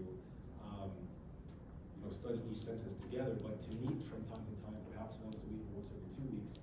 And the reason for that is to keep each other on track, to discuss controversial questions, to talk about new content or updates, to just support each other during that time. And certainly, this is a must for the board exams, US or Canadian, down the line when you get to that stage when you're training late residency. Identify key resources to study for. So the USMLE step 1, obviously, is the first aid book. You will know this better than I do. You have to do that 2 or 3 times. The world, question bank, do that 2-3 times and you'll be set. Other exams, not so clear as to exactly what resources you study from, but again, identify the key resources and answer question banks regardless. So no matter the exam you're taking, you should answer questions. Just reading text until the exam day is not going to be enough. You need to train your brain for that question and answer format, MCQ format that examiners love to pose to you. I'll leave it at that. Speak to previous exam takers, very important. And exam taking skills, again, this could be a whole topic in and of itself, but identify that there are skills you can learn as to how you can take an MCQ exam, an SAQ exam, an OSCE exam. A quick example is for SAQ, short answer questions, is your brain works like a magnet. So if you were asked to list 5 things, don't list more than 5. That's a quick role for you to learn, because if you list more than 5, I'm not even going to look at them, the ones after the 5. And once you do write the 5, you want to then rank them from the most appropriate thing you think fits the answer to that question, and then go down from there, and then refine your wording so that you have the buzzwords that you think they're looking for. Uses some pearls for examinship skills for that particular set of type of exam. Obviously for MCQ and OSCE, there's other pearls like that to help you take the exams and do better. So competency-based design, not many of you heard of this. I'm not surprised because you're very early in your career. I didn't know about this going into R1 6 years ago or 7 years ago. But a brief history about residency assessment. So in the 1800s, there used to be an apprenticeship. Okay, you want to be a physician, you're going to go with that particular person, and you're stuck with them for life until you or they die, and that's where they learn medicine. That's where they learn how to do surgeries. That's it. That's honestly evolved into what we do today, which is rotation-based, which you guys are doing and I'm doing right now, which you go and rotate across different fields, different specialties to learn. Even when you go into a particular field, you still rotate in internal medicine, in cardiology, in nephrology, and in infectious disease, and so on and so forth. There's also called the teabag model, where you're being dipped across different areas, and you're expected, or at least the system expects you, that, for example, Khalid Saoud and Faris all graduate with the same level of that stamp of skill sets across the board. So, competency-based design, and I did not make this method of teaching or method of evaluation, but they've started to apply this in North America significantly, and also here they're starting to have some discussions about this here in the kingdom, wherein you want to showcase if you are able to complete a specific skill, evaluated by the consultant that you're with, and they score that skill set, for example, from 1 out of 5, 5 out of 5 being great, 1 out of 5 meaning you need to repeat that particular skill set until you finish and showcase, objectively and prove that you are able to do those specific skill sets before you can graduate. And obviously, it's more complex than that, but I just wanted to give you a flavor that this actually exists. And I would be very surprised if you did not have this later on in your residency as you start. So entrustable is actually not a word, but bear with me, because this is the word they use for competency-based design. But you want to have entrustable skills, like I said. The preceptor rags the skill sets, I mentioned this already. And it's usually a pass or fail for that particular skill. And if you fail that skill, you repeat it until you're able to achieve it. There's benefits and downsides to this method of evaluation. I won't go into that now. This is just an example of a scoring system that I had during my residency training. So for example, those you showcased that you could do an appendectomy, for example. So if you could do it perfectly on your own, or at least 80% of the way, 100% of the way, your consultants you're attending would score you a 5 out of 5, meaning they didn't need to be there. A 4 out of 5, meaning they needed to be there just in case. But those two scorings mean that you completed that particular skill set or trustable skill, and that you wanted to do that again. Or maybe gather 3 of those, and then move on to the next skill set. You know what I mean? If you score a 1 out of 3, or sorry, a 1, 2, or 3 out of 5, then that counts as a not pass, and you have to repeat that skill set until you can prove you can achieve that skill set. That's just one example in one system, and it's quite variable across the program we get into. But again, a very important thing that I want you to know early on in your careers.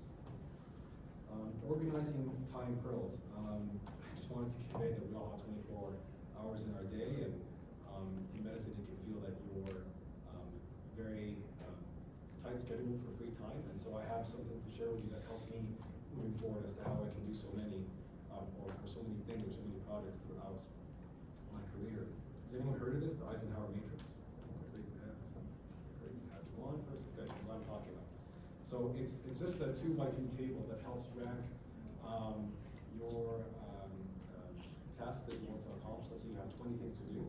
So top you have urgent and non-urgent. On the left you have not important and important, and you want to rank or mention to yourself and see and list and put in these tables what you think is the most important thing, which in this case is important and urgent. You want to do that the first thing. So you want to do the quadrant 1 here, which is important and urgent. Like preparing for this talk for me yesterday, I had to finish this because it's urgent and important. If it's not urgent and not important, get rid of that completely if you can. Probably. And then not urgent and important, you want to plan for down the line. And urgent but not important, you can delegate if you can really. I don't know, like meal prepping or replying to an email might be urgent but not as important. Resources and apps, that worked for me. I can't emphasize this enough. This is what worked for me. I'm not sponsored by any of these apps. It's just methods or tools that really helped or served me throughout my training on residency onwards. Notability, it's a fantastic note-taking app that has a lot of modalities. I highly recommend looking into it. I think it's a one-time fee. Evernote is a free version. Get the free one, you can pay for the subscription. Again, a great note-taking app where I put all my logistics and tasks in. Anki, you guys know this more than I do. I think you've heard of this before. You guys had like an Anki session or something, or imagining things? No? Each and everyone knows Anki here. Okay, so you guys will teach me about Anki, right? Right now. Sorry? Most of them are doing it right now. Okay, fantastic. So we'll skip this all together. But essentially, for the 1% of you who doesn't know, Anki is a digital flashcard system that you plug in questions in and you answer again and again. If you get it wrong, it repeats more frequently and so on. But it's a great way to consolidate knowledge, especially in the ocean of information you need to learn in medicine and for exam prep in particular. Google Calendar, this is not my schedule, so you can look at it all you want. But it's a way, I think, to be your own secretary and organize your time efficiently.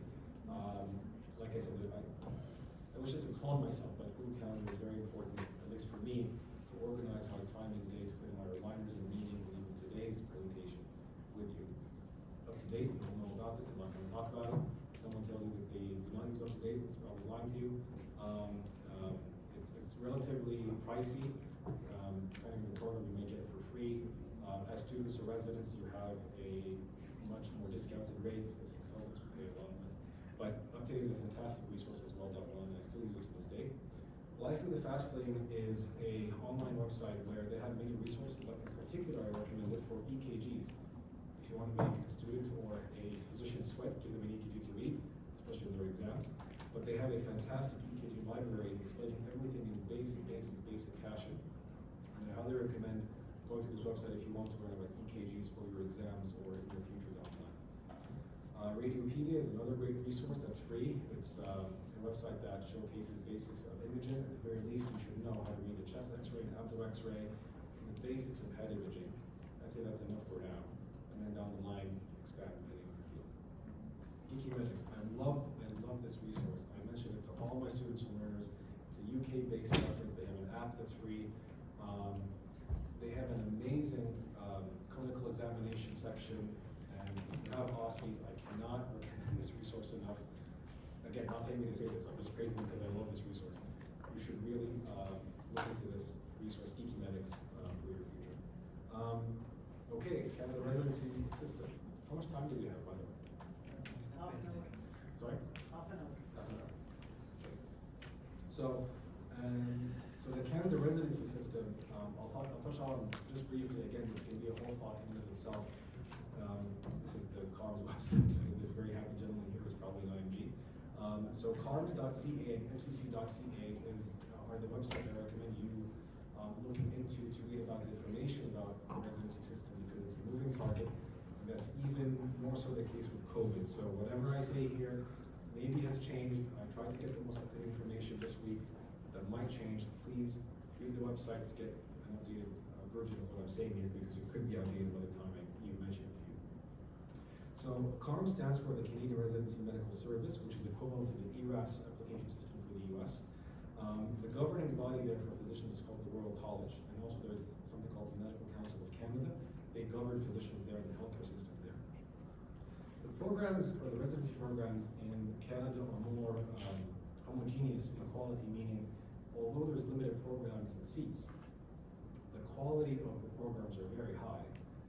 I'm not saying the US programs are low, but the US programs have a tier-based system, meaning they have incredible tier A schools where you have to be lucky, hardworking, and accomplished to get in, like Vanderbilt, Nashville, Harvard, what have you. And then low tier ranking schools, and then a great area in the middle. So more seats in the tier-based system, but the Canadian system is more of a homogeneous quality, under the world quality. And because of that, there's limited number of seats. It's competitive for IMGs, and I'll be honest with you. And it depends on your specialty. So if you're planning to apply to a certain specialty, it's going to be quite difficult if you're aiming for example, ENT or ophthalmology or derm or ortho. Those are very competitive fields in Canada. Very limited seats. As opposed to relative to pediatrics, internal medicine, and other fields like that. The exams for the Canadian system for residency is called the MCCQE 1, I mentioned this, as well as the NAC exam. I'll talk about those in a second. And IMGs can choose which exam of those to take first. There used to be an exam called the MCCEE, which was cancelled 1 year after I took it, which is fantastic as always. But you don't have to worry about that anymore. It's the MCCQE 1 and the NAC exam to get into residency in Canada. So for the part 1 of the exam, just a very brief one slide about it, because I promise. It's called the Medical Council of Canada Qualifying Examination Part 1. You can apply 15 months prior to completing medical school. It's taken at prometric centers, and we have those centers here in the Kingdom. It's available 4 to 5 times per year, but you can only take it a maximum of 4 times. So if you fail 4 times, that kind of sucks. I doubt you're going to fail 4 times. You're going to pass it, but if you do pass it, you can't take it again.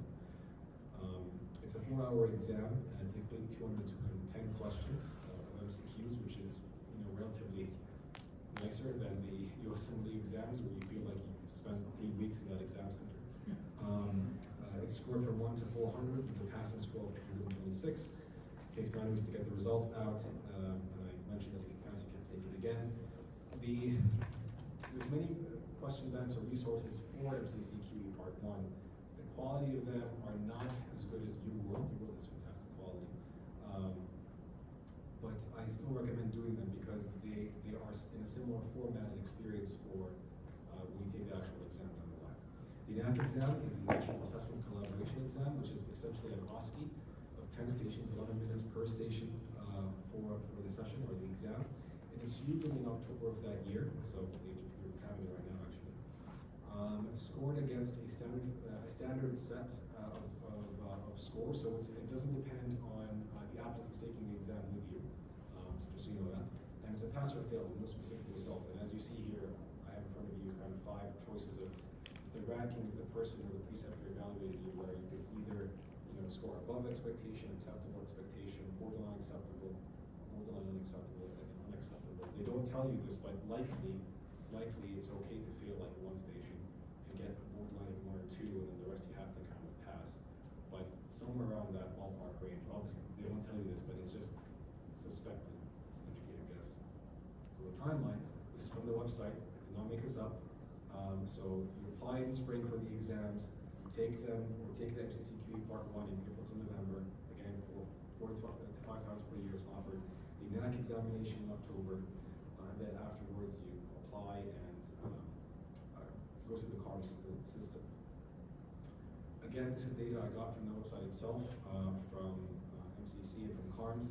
Just to orient you here, the y-axis is the dates and times and years, with the utmost level there being 2019. And then the x-axis is the number of graduates, or sorry, number of applicants who were accepted to that particular program. So the blue represents current year, current Canadian medical graduates. So all those who finished the Canadian program and got accepted. So in 2019, they had about 2,800 Canadian graduates accepted to residency programs. We, including myself, are the green color, which is the IMGs. So in 2019, they had 391 IMGs accepted for residency program. And this is all pre-COVID data, which is good because that's where you're based on. But from 2019 all the way back to, let's see here, 2009, that's quite a amount of time, 10 years, approximately 350 to 400 IMGs were accepted. That's not a bad number. Again, it depends on the field you're applying to, depends on your competitiveness, but just to give you a understanding of the numbers that are being accepted, the orange color are US medical records. Saudi IMGs, it's a bit different. So it's a different track completely. It's not through CARMS. You apply online through the Saudi Bureau, which is located in Ottawa, through a system called MAS. You need to get a financial guarantee first, and the timeline is a bit different. It's a bit earlier than the one I just showcased to you. And then we're actually privileged, me being Saudi, I admit this, that the Bureau actually submits your application to other programs, and you can choose which program you go into after, which is a big luxury to have, as opposed to a matching system like in the US or for our fellow IMGs who are not Saudi. So my thoughts on this whole process for applying to Canada. So again, take it with a grain of salt. This is just my opinion. Take it or leave it, or take some of it. It's quite competitive for IMGs, like I said, with limited seats. Given the homogeneous quality that I mentioned before, it's I do recommend that you apply if you had done an elective in Canada somewhere and you did get a recommendation letter. Those two factors will push you significantly higher than applying there without those two things, without doing an elective or getting a letter. I can almost say with confidence, I can't prove it, but I can almost say with confidence, the main reason I got accepted in Canada was because I did electives as an intern in Canada and got a strong letter and performed there in internal medicine. So I'd say if you do those two things, then it's worth applying to. And again, you should see how competitive you are, which field you want to apply to. Internal medicine, pediatrics, more reasonable, more seats, for example, but in other more specialties, a bit more difficult. So just weigh those odds. And the exams are very, very expensive. So these are in Canadian dollars. So 1,300 Canadian for the MCCQE, and about 3,000 Canadian for the NAC exam. I think it's too much. I highly recommend reaching out to IMGs currently in the programs you wish to apply to. They can help facilitate lots of information for you once you apply there. And kind of guide you through the process. Again, a lot of things change with COVID. So another question, I think this might be the last one actually, is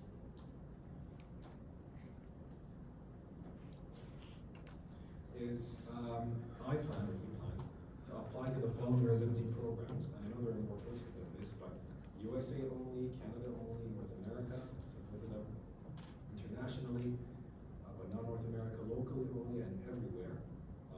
Again, I can promise you can change this, it's not set in stone, but just to see what you think, or to get a flavor of our audience today as to where they're applying, potentially.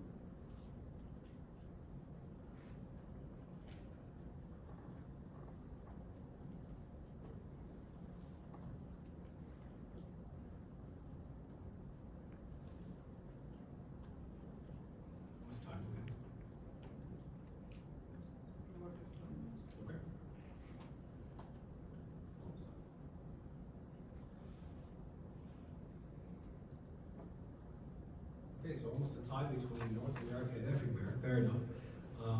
USA only 10%, and Canada 7% only there. Interesting, where, the 3% to answer 3%, where do you plan to apply to? I'm just curious, if you want to share, no pressure, singling you out. You want to say? No? Let's say Australia, okay, thanks. So moving onwards, then, because you don't want to answer, let's proceed.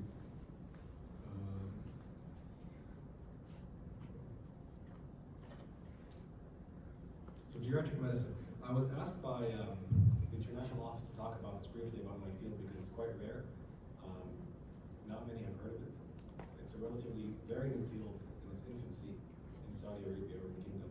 And so geriatric medicine is a practice of medicine aimed at treating older adults. And I commonly ask them, what's the age cutoff? And there isn't a specific age cutoff. It's a flexible number. Usually we say 60 or 65, but that number is not set in stone. The concept of frailty and being functionally impaired is more of significance to us than age. You can have an 80-year-old who has great function and cognition and is doing well in life relative to a 60-year-old with chronic issues and is very frail. So those are two different people despite the age. So it's a subspecialty in internal medicine with complex internal medicine cases on top of which you have neurology and psychiatry aspects as well. There's a similar field through family medicine called care of the elderly. It's a bit different, but again, similar schools of thoughts. It's a growing need in a very vulnerable population across the whole world, especially in the Kingdom.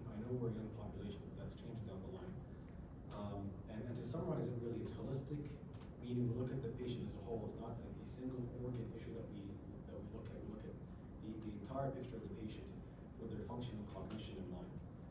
Multidisciplinary, really depending on the health members I talked about earlier of PT and OT and a pharmacist and a case manager and a social worker to accommodate all their health needs, not just the medical ones. And it's very patient value centered, and that's the case with every patient you see, but in particular in geriatric medicine. And this is the 5M overview that we usually convey or say to those who don't know much about geriatric medicine. And the reason is, when I first came back here, I would say, or people would ask me, what field are you in? I'd say geriatric medicine. I'm like, what, pediatrics? And so an easy way to know what geriatrics is about is to focus on the 5 M's, which is mind, mobility, medications, multimodality, and matters most. And some question me as to what do you refer someone to geriatric medicine for? What patient do you see? Essentially, internal medicine patients who are older, which by the way are going to be half of your patient population easily as inpatients or outpatients, with complex chronic issues, 5, 10, 15 issues, with polypharmacy, multiple medications, again, 5, 10, 15 easily. Dementia and all the subtypes, that's a big field in geriatric medicine. Delirium, or acute confusion, if you will. Parkinson's disease, falling, frailty, functional decline, sleep disorders, unintentional weight loss, caregiver burnout. There's a lot of overlap with the colleagues in palliative medicine, palliation, living in life. And why I chose geriatric medicine, professionally, I fell in love with the diagnostician aspect of it. It's essentially an extension of internal medicine with complex issues, neurology and psychiatry as well. It's a vulnerable population we're working with, so it's very rewarding. The lifestyle is great. High demand to work almost anywhere you want. Personally, however, my grandmother was diagnosed with Alzheimer's disease, unfortunately, a couple years before I went to med school, and misdiagnosed, diagnosed late, was force-fed, had an NG feed put in when she shouldn't have, missed atrial fibrillation, got a stroke, had multiple falls, and multiple delirious episodes. Her behaviors were getting worse and worse. Initially, I thought it was her personality, so a lot of things went wrong at that time for my grandmother, with good intentions for my family, I'm not vilifying them. But what I'm saying is, I think there's a big gap in knowledge and education in any culture, really.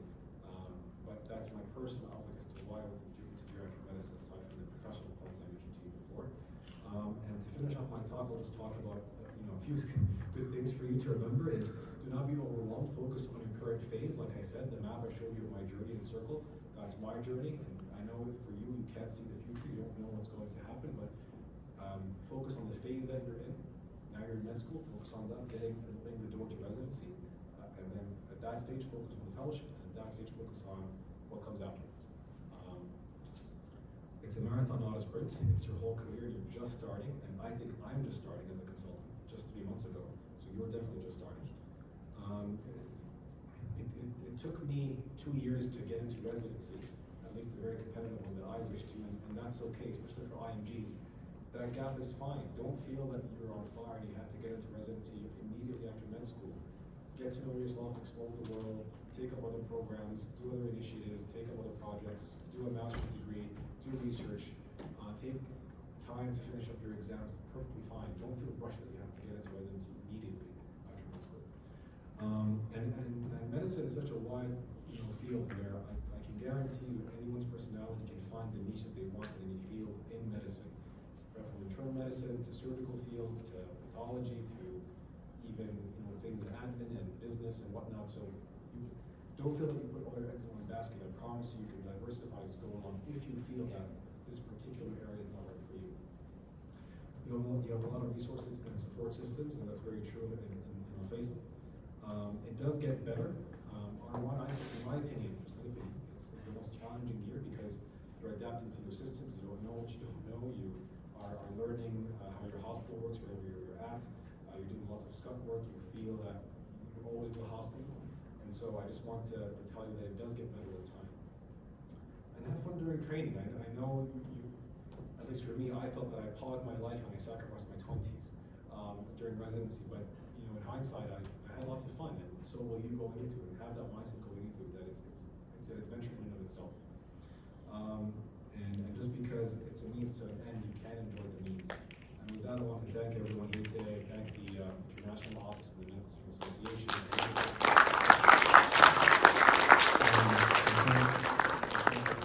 Alfaisal and for your time here today. I appreciate your patience with me. I know I've been talking for a long time. You've all been very attentive with me.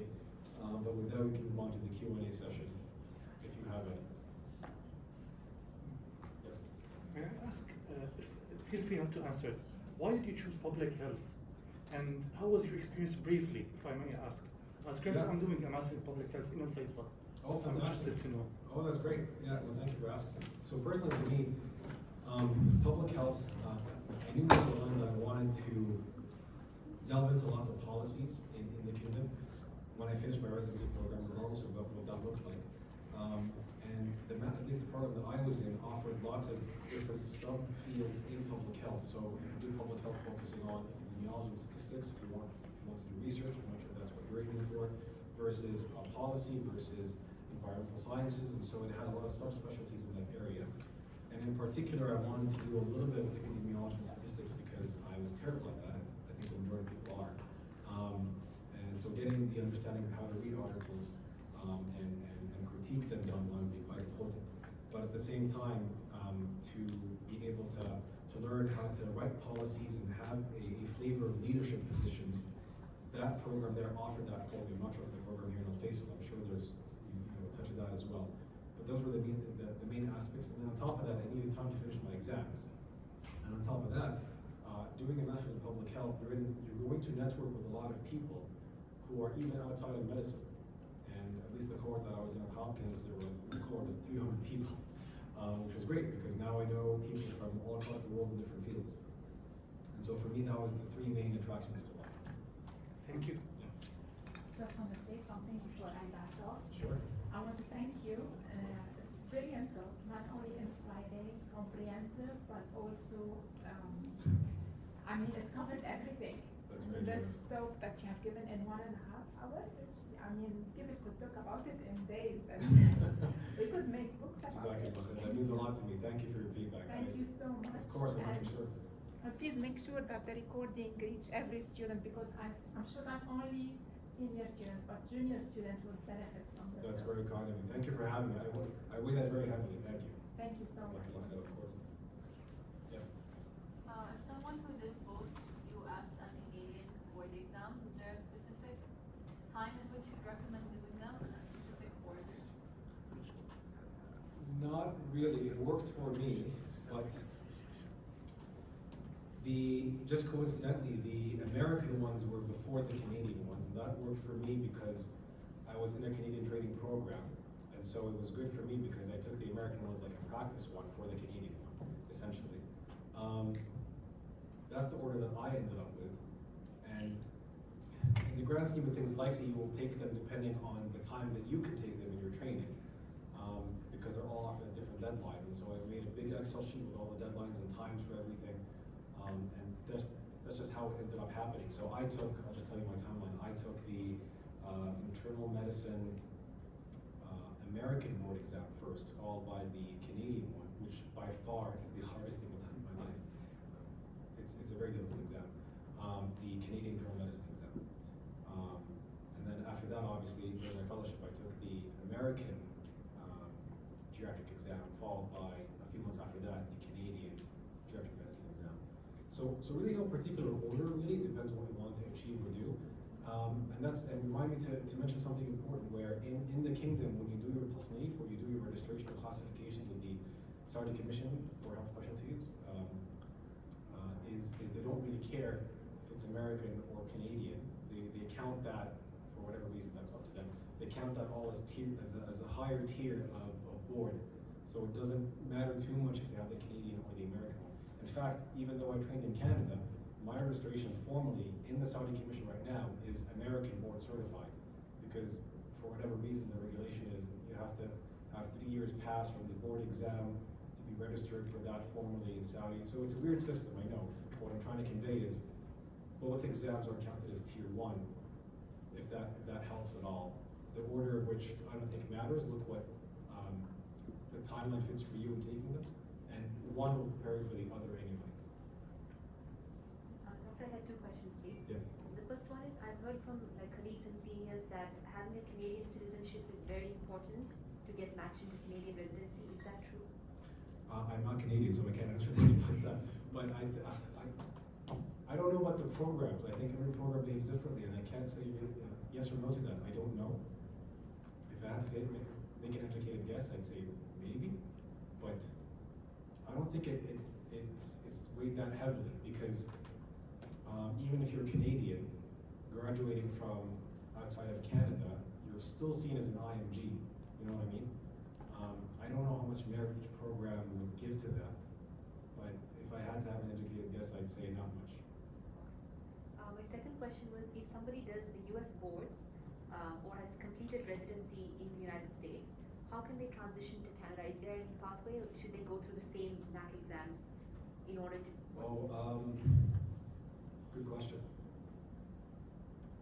I think if you went to Canada and you wanted to go to the US, you can't. You have to take the USMLEs if you want to transition for residency. You have to take the USMLEs, but vice versa. I'm not sure if they would accept the USMLEs as alternatives. It's a good question. I actually don't know. I'd be surprised if that was the case. I think you still have to take those licensing exams to be able to go into residency there if you want to switch over from one place to another. My question to you is, why do you want to do that if you're in a program that you're happy with and content with? You know, cutting off your training in the middle, going to a different country, place, and program might be jarring unless you have a good reason to. But in all honesty, I don't know the answer to that. I'd be surprised if that was the case. I think you still have to take the exam for that particular country. Yeah, totally. Currently, I'm an intern, and I'm planning to do orthopedic surgery here in Saudi Arabia. But for fellowship, I'm thinking in doing it in Canada, inshallah. But for Saudis, how hard is it to do fellowship there? For orthopedic? Yes. And subspecialties, surgery subspecialties. Yeah. As I mentioned in my talk, so surgical subspecialties is relatively more competitive than other fields such as internal medicine, pediatrics, and whatnot, because they have much more limited seats, and so they're barely accepting their own graduates. Globally, everyone's applying to these tier 1 programs in the US and Canada. So I'd say it's much more competitive in my opinion. I have not gone through an orthopedic program, obviously, and I can't answer that in fine detail for you, unfortunately. But to answer your question, I think it's more competitive. My recommendation to you, as I said, is try to get an elective there, try to get a letter from there in an orthopedic program. Communicate with the program directors in orthopedics in Canada. Try to e-meet them virtually if you can't go there. I think those are going to be your best ways to apply. And given the high competitive nature of that, I would recommend applying elsewhere as well as in Canada. I don't know if that helps or not, sorry. That orthopedics. Go ahead. Do recommendations, recommendation letters that we get from electives done in Canada count towards a U.S. residency application? Yes, technically. And again, it's a moving target. It depends on ERAS and CARMS. As far as I know, and it could be wrong, as far as I know, because it's been a while since I applied, it's okay to get a letter from anywhere. They just need 3 letters that are waived and whatnot. Obviously, if you're applying to a Canadian program, you would want to get a Canadian letter. If you're applying to the American programs, you want to get an American letter, and so on and so forth. But I don't think they're going to say you have to get a Canadian letter to apply to the program there. I don't think that's the case. But my recommendation would be to get the letter from the place that you plan to apply to.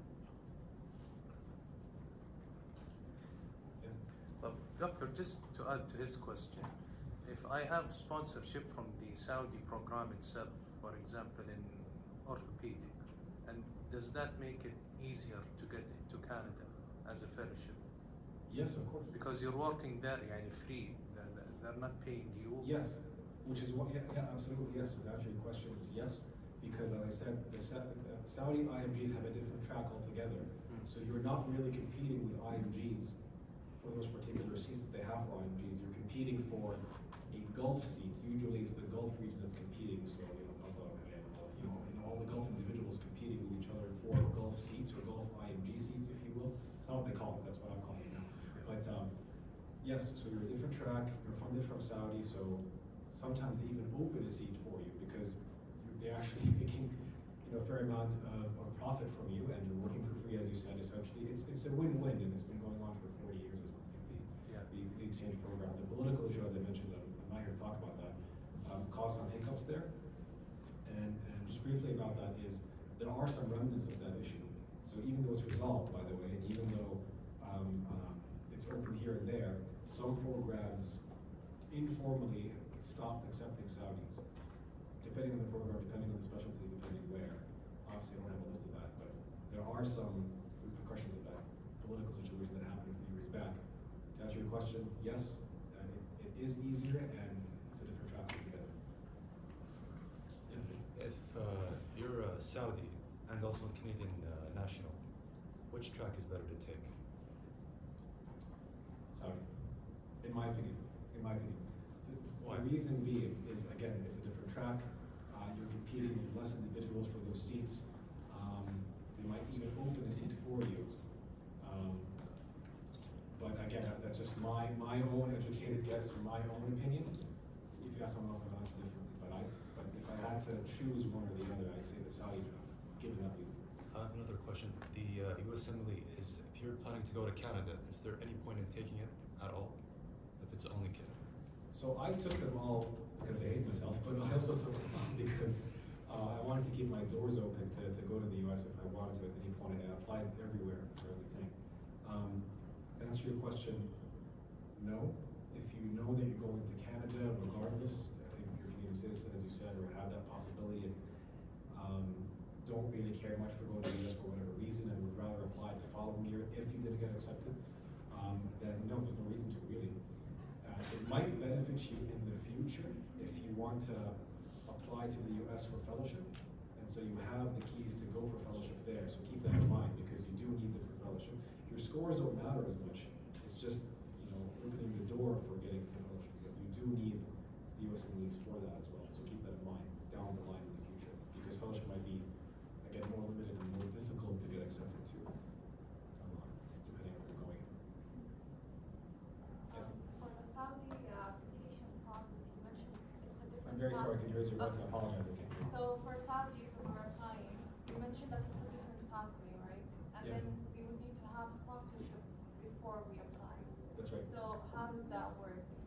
Yeah, so, and again, I haven't done this in a while, and I actually emailed the Saudi Bureau in Ottawa, they haven't gotten back to me for updates, but when I applied a few years back, essentially you get what's called a financial guarantee, or the money, from wherever your sponsor is, and then you then try to find acceptance from the Canadian programs through the Saudi Bureau, through MAS. They have an application system that you submit and apply to, and they submit your file with your financial guarantee to those programs. You see which ones accept you for interviews, you go and interview there, and then you see if you're accepted, and then that's it. But that's technically the stepwise fashion that occurs. Get the financial guarantee from your sponsor, wherever they are, apply through MAS from the Saudi Bureau, and take it from there. Just to follow up on her question, what entities usually give out sponsorships here for Saudi? Oh, so that's changed a lot. I'm not the expert to answer that question, to be honest with you. So multiple sources. It can be from a local hospital that you're in, like KFSH, sometimes sponsors residents to go with. That's very competitive. The Ministry of Health has lots of programs. I think that's the most broadest program that's here. The Abdullah Scholarship thing ended after 10 years. When I first went into residency, I think I was the last cohort of people they accepted. I then switched to the Ministry of Health Scholarship afterwards.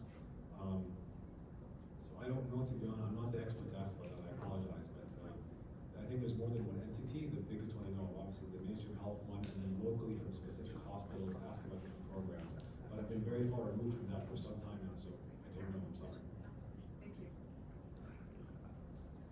Do you recommend doing residency and fellowship in the same area? You talked about U of A. Let's say you've got a sponsorship. Would it be better to do both at the same kind of facility? Not really. I can't picture a big positive in doing both in the same facility. My recommendation is you go for a fellowship wherever you think a program better suits you and a program is better for you and you think is a strong program to get into, if it's in the same place or not. There was, for example, for my specific case, I had there was geriatric medicine fellowship offered at the University of Alberta, but from my personal opinion, I found that the one in Calgary better suited my needs in terms of leadership and in terms of academia and curricular activities at the UFC, even though I had to move, it's not far, but I had to move to a different place. So to answer your question, no, I don't see a major benefit in staying in the same place just because of it. Perhaps the hassle of moving is a big positive, but besides that, just go to the program you think is better suited for you. You guys are very keen and ask some good questions. I'm sorry I'm speaking for so long. I feel like I talked forever, but I really appreciate your attention and time today. If you have any other questions to ask me, but I really want to thank you. It's been a pleasure getting to know you and coming here today. And I hope to have future adventures with you and teaching sessions and mentoring. And I really enjoy medical education and learning your stories and getting to know you more in the future. And Allah Wafikum, I'm sure you're going to do very, very well. You're all very keen and looking at that. Thank you.